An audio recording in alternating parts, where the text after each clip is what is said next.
السلام علیکم ورحمۃ اللہ وبرکاتہ۔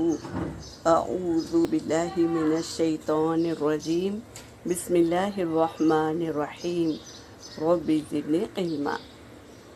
حدیث پاک کا مفہوم ہے، حدیث میں ہے یہ دعا پڑھ لو، اللہ تعالیٰ تمہیں کبھی بھی مصیبت میں نہیں ڈالیں گے۔ کیا ہے وہ دعا؟ اسے ہم پڑھیں گے، یہ ہمارے نبی کا قول ہے، تو ہم پڑھ کر اس سے فائدہ حاصل کریں گے۔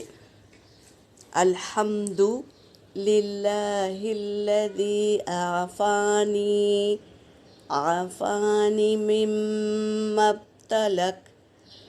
مما ابتلک بہ وفضلنی علی کثیر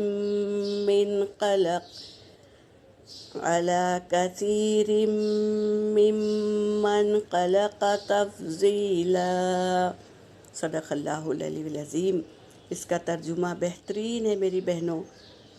سب سے پہلے تو اللہ کا شکر ہے، اس میں کیا ہے؟ شکر ہے اللہ کا جس نے مجھے اس چیز سے، یعنی یہ دعا کب پڑھنی ہے؟ کسی انسان کو ہم تکلیف میں دیکھیں تو فوراً یہ دعا پڑھ لیں۔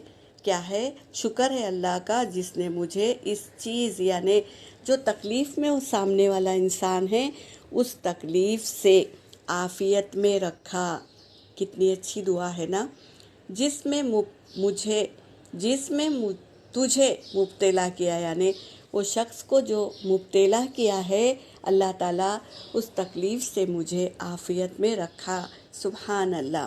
اور بہت سی مخلوق پر مجھے نمایاں طور پر فضیلت دی، یعنی بہت سے انسان بیمار ہے اور کمزور ہے، لیکن اللہ نے مجھے کیا ہے؟ نمایاں طور پر فضیلت دی، یعنی اس انسان سے زیادہ مجھے اللہ نے فضیلت دی، نعمتیں دی۔